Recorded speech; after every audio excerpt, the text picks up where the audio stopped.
सांस तुम हो बाबा, सागर भी तुम हो बाबा, साहिल भी तुम हो बाबा, दिल की तुम धड़कन बाबा, सरगम की तुम बाबा। इन आंधी तूफानों में खो ना जाऊं मैं बाबा, इन आंधी तूफानों में खो ना जाऊं मैं बाबा। सुनसान काली रातें राहों में आते जाते, भयभीत करती पल पल बेचैन दिल को माया, बेचैन दिल को माया, निशब्द फैली छाया, तेरे सहारे अब तो निकला अकेले बाबा। ओ बाबा तू ही किनारा, ओ बाबा तू ही सहारा, ओ बाबा मेरे बाबा। यादों में तुम हो बाबा, ख्वाबों में तुम हो बाबा।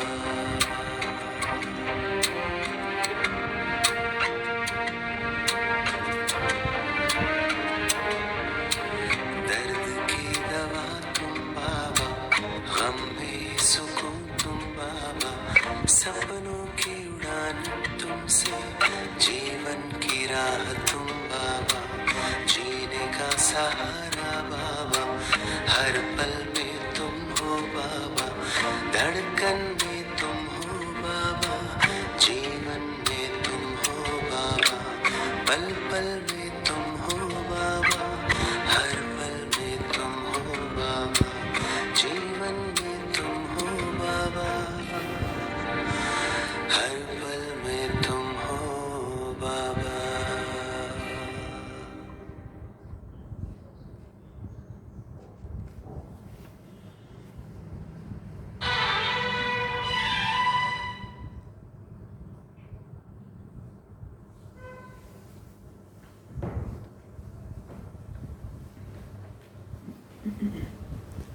ओम शांति। आज बाबा के महावाक्य हैं, मीठे बच्चे, जितना समय तुम बाप की याद में रहेंगे उतना समय कमाई ही कमाई है। याद से ही तुम बाप के समीप आते जाएंगे। आज का प्रश्न है, जो बच्चे याद में नहीं रह सकते हैं उन्हें किस बात में लज्जा आती है? उत्तर है, अपना चार्ट रखने में लज्जा आती है। समझते हैं सच लिखेंगे तो बाबा क्या कहेंगे, लेकिन बच्चों का कल्याण इसमें ही है कि सच्चा सच्चा चार्ट लिखते रहें। चार्ट लिखने में बहुत फ़ायदे हैं। बाबा कहते हैं, बच्चे इसमें लज्जा मत करो। ओम शांति। रूहानी बाप बैठ बच्चों को समझाते हैं, अब तुम बच्चे 15 मिनट पहले आकर यहाँ बाप की याद में बैठते हो। अब यहाँ और तो कोई काम है ही नहीं, बाप की याद में ही फिर बैठते हो।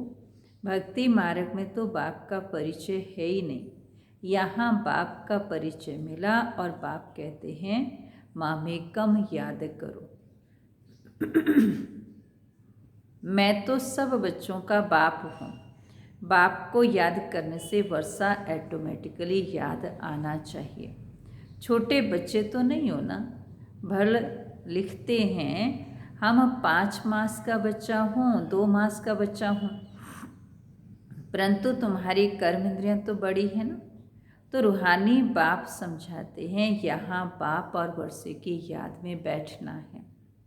जानते हो हम नर से नारायण बनने के लिए पुरुषार्थ में तत्पर हैं, वह स्वर्ग में जाने के लिए पुरुषार्थ कर रहे हैं। तो ये बच्चों को नोट करना चाहिए, हमने यहाँ बैठे बैठे कितना समय याद किया। कई बार बच्चे अलवेले जब होते हैं तो इसका चार्ट नहीं रखते हैं, और जब ये चार्ट नहीं रखते हैं या कुछ दिनों के बाद रखना शुरू करते हैं तो दिल खाती है। तो इसलिए बाबा कहते रोज चार्ट रखेंगे तो फायदे और नुकसान का पता चलता जाएगा। ऐसे नहीं कि बाप को मालूम पड़ता है हर एक कितना समय याद में है। अभी बाबा आएंगे तो ये भी याद ठहरी ना, कितना समय याद किया। वह चार्ट में सच लिखेंगे, झूठ बोलने से और ही 100 गुना पाप चढ़ जाएगा और ही नुकसान हो जाएगा। इसलिए सच लिखना है, जितना याद करेंगे उतना विकर्म विनाश होंगे। और ये भी जानते हो हम नज़दीक आते जाएंगे। आखिर जब याद पूरी हो जाएगी तो हम फिर बाबा के पास चले जाएंगे। फिर कोई तो झट नई दुनिया में आकर पार बजाएंगे, कोई वहाँ ही बैठे रहेंगे। वहाँ कोई संकल्प तो आएगा नहीं, वह है ही मुक्ति धाम, दुख सुख से न्यारे। सुख धाम में जाने के लिए अब तुम पुरुषार्थ करते हो। जितना तुम याद करेंगे उतना विकर्म विनाश होंगे। याद का चार्ट रखने से ज्ञान की धारणा भी बहुत अच्छी होगी। चार्ट रखने में तो फायदा ही फायदा है। बाबा जानते हैं याद में न रहने के कारण लिखने में लज्जा आती है। बाबा क्या कहेंगे मुरली में सुना देंगे। बाप कहते हैं इसमें लज्जे की क्या बात है। दिल अंदर हर एक समझ सकते हैं, हम याद करते हैं व नहीं। कल्याणकारी बाप तो समझाते हैं, नोट करेंगे तो कल्याण होगा। जब तक बाबा आए हैं उतना समय जो बैठे उसमें याद का चार्ट कितना समय रहा फर्क देखना चाहिए। प्यारी चीज़ को तो बहुत याद किया जाता है ना। कुमार कुमारियों की सगाई होती है तो दिल में एक दो की याद ठहर जाती है, फिर शादी होने की पक्की हो जाती है। बिगर देखे समझ जाते हैं हमारी सगाई हुई है। अभी तुम बच्चे जानते हो कि शिव बाबा हमारा बेहद का बाप है। बल देखा नहीं है परंतु बुद्धि में समझ सकते हो। वह बाप अगर नाम रूप से न्यारा है तो पूजा किसकी करते हो, पूछना चाहिए। बाबा कहते किसकी पूजा करते हैं, याद क्यों करते हो। नाम रूप से न्यारी बेअंत तो कोई चीज़ होती ही नहीं। जरूर चीज़ को देखा जाता है तब वर्णन होता है। आकाश को भी देखते हैं ना, बेअंत कह नहीं सकते हैं। भक्ति मार्ग में भगवान को याद करते हैं, हे भगवान, तो बेअंत थोड़ी कहेंगे। हे भगवान कहने से तो झट उनकी याद आती है, तो ज़रूर कोई चीज़ है जिसको सब याद करते हैं। बाबा कहते हैं आत्मा को भी जाना जाता है, देखा नहीं जाता है। सब आत्माओं का एक ही बाप है, उनको ही जाना जाता है। तुम बच्चे जानते हो बाप आकर पढ़ाते भी हैं। आगे ये मालूम नहीं था कि पढ़ाते भी हैं। श्री कृष्ण का नाम डाल दिया है। श्री कृष्ण तो इन आँखों से देखने में आता है, उनके लिए तो बेअंत नाम रूप से न्यारा कह नहीं सकते हैं। श्री कृष्ण तो कभी कहेंगे नहीं माँ में कम याद करो, हाँ वो तो नहीं कहेंगे ऐसे। वह तो सम्मुख है, उनको बाबा भी नहीं कहेंगे। माताएं तो श्री कृष्ण को बच्चा समझ गोदी में बिठाती हैं। जन्माष्टमी पर छोटे बच्चे को झुलाएंगी। क्या सदैव छोटा ही है, फिर रास विलास भी करते हैं तो जरूर थोड़ा बड़ा हुआ, फिर उनसे बड़ा हुआ, वह क्या हुआ, कहाँ गया, किसी को पता ही नहीं है। सदैव छोटा शरीर तो नहीं रहेगा ना, कुछ भी ख्याल नहीं करते हैं। वह वक्त कुछ भी ख्याल नहीं करते हैं। ये पूजा आदि की रस्म चली आती है, ज्ञान तो कोई है ही नहीं। दिखाते हैं श्री कृष्ण ने कंसपुरी में जन्म लिया, अब कंसपुरी की तो बात ही नहीं है, कोई का भी विचार नहीं चलता है। भक्त लोग तो कहेंगे श्री कृष्ण हाजिरा हजूर है, फिर उसको स्नान भी कराते हैं, खिलाते भी हैं। अब वह खाता तो है नहीं है, रखते हैं मूर्ति के सामने और खुद ही खा लेते हैं। तो श्री कृष्ण बाबा कहते कहाँ खाता है। ये भी भक्ति मार्ग में हुआ ना। श्रीनाथ जी पर इतना भोग लगाते हैं तो वह खाता नहीं है, खुद खा जाते हैं। देवियों की पूजा भी करते रहते हैं, खुद ही देवियां बनाते हैं, उनकी पूजा आदि कर फिर डुबो देते हैं। जेवरात आदि उतार कर डुबोते हैं और वहाँ तो बहुत रहते हैं। जिसको जो हाथ में आया वह उठा लेते हैं। अब जेवरात उठा कर कोई वापस थोड़ी लाते हैं, जिसके जो हाथ में आया वो उठा लेते हैं। देवियों की ही जास्ती पूजा होती है। लक्ष्मी और दुर्गा दोनों की मूर्तियां बनाते हैं। बड़ी मम्मा भी यहाँ बैठी है ना, जिसको ब्रह्मपुत्रा भी कहते हैं। समझेंगे ना कि ये जन्म और ये भविष्य के रूप में पूजा कर रहे हैं। कितना वंडरफुल ड्रामा है। ऐसी ऐसी बातें शास्त्रों में आ ना सके। ये है प्रैक्टिकल एक्टिविटी। तुम बच्चों को अब ज्ञान है, समझते हो। सबसे जास्ती चित्र बनाए हैं आत्माओं के। जब रुद्र यज्ञ रचते हैं तो लाखों शालिग्राम बनाते हैं। देवियों के कब लाखों चित्र नहीं बनाएंगे, वह तो जितने पुजारी होंगे उतनी देवियां बनाएंगे। वह तो एक ही टाइम पर लाखों शालिग्राम बनाते हैं, उनका कोई फिक्स दिन नहीं होता है, कोई ब्रह्म मुहूर्त आदि नहीं होता है।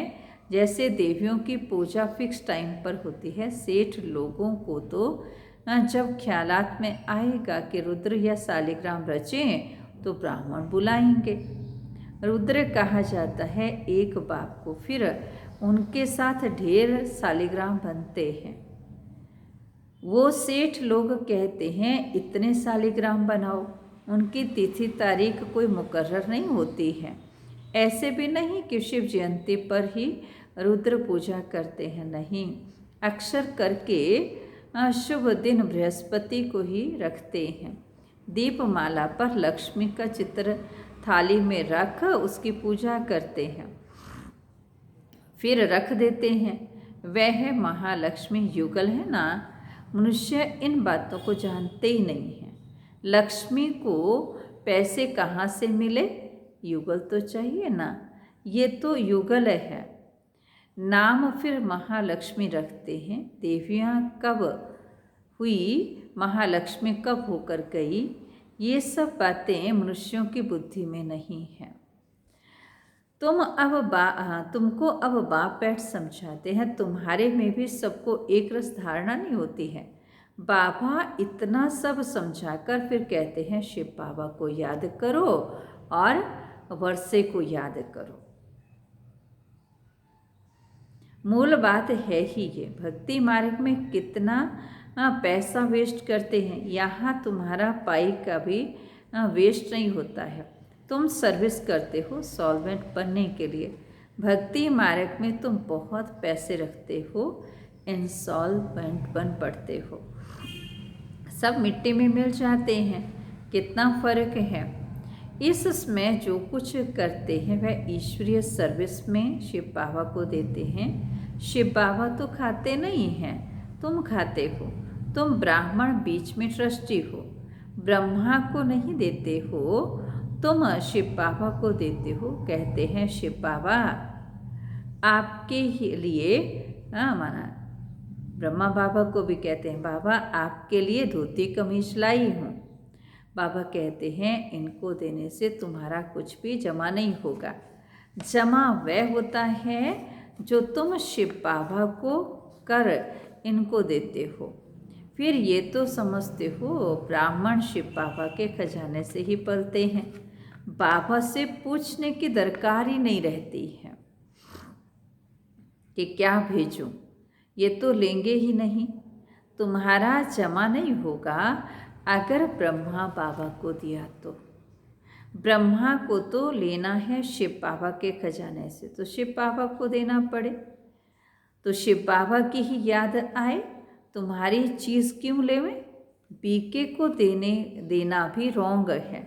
बाबा ने समझाया है, तुम कोई से भी चीज़ लेकर पहनेंगे तो उनकी याद आएगी। कोई हल्की चीज़ है तो उनकी बात नहीं, अच्छी चीज़ तो और ही याद दिलाएगी, फलाने ने ये दिया है। उनका कुछ भी जमा नहीं होता है तो घाटा पड़ जाता है, ना पहनने वाले का जमा होगा और ना जिन्होंने दिया उनका होगा, बाबा और ही घाटा पड़ जाता है। शिव बाबा कहते हैं, माँ में कम याद करो, मुझे कपड़े आदि की दरकार नहीं है। कपड़े आदि बच्चों को चाहिए, ये वह शिव बाबा के खजाने से पहनेंगे। मुझे तो अपना शरीर है ही नहीं, ये तो शिव बाबा के खजाने से लेने के हकदार हैं, राजाई के भी हकदार हैं। बाप के घर में ये बच्चे खाते पीते हैं ना, तुम भी सर्विस करते कमाई करते हो। जितने सर्विस बहुत उतनी कमाई भी बहुत होगी। खाएंगे पिएंगे शिव बाबा के भंडारे से, उनको नहीं देंगे तो जमा नहीं होगा, शिव बाबा को ही देना होता है। बाबा आपसे भविष्य 21 जन्मों के लिए पद्मा पद्मपति बनेंगे। पैसे तो खत्म हो जाएंगे, इसलिए समर्थ को हम दे देते हैं। बाप समर्थ है ना, 21 जन्मों के लिए वह देते हैं। इनडायरेक्ट भी ईश्वर अर्थ देते हैं ना, इनडायरेक्ट में इतना समर्थ नहीं है। अभी तो बहुत समर्थ हैं क्योंकि सम्मुख हैं। वर्ड ऑलमाइटी अथॉरिटी इस समय के लिए है। ईश्वर अर्थ कुछ दान पुण्य करते हैं तो अलग काल के लिए कुछ मिलता है। यहाँ तो बाप हमको समझाते हैं, मैं सम्मुख हूँ, मैं ही देने वाला हूँ। इसने भी शिव बाबा को सब कुछ देकर सारे विश्व की बादशाही ले ली ना। ये भी जानते हो, इस व्यक्त का भी अव्यक्त रूप में साक्षात्कार होता है। इनमें शिव बाबा आकर बच्चों को पढ़ाते हैं, बच्चों से बात करते हैं। कभी भी ये ख्याल नहीं करना चाहिए कि हम मनुष्य से लें।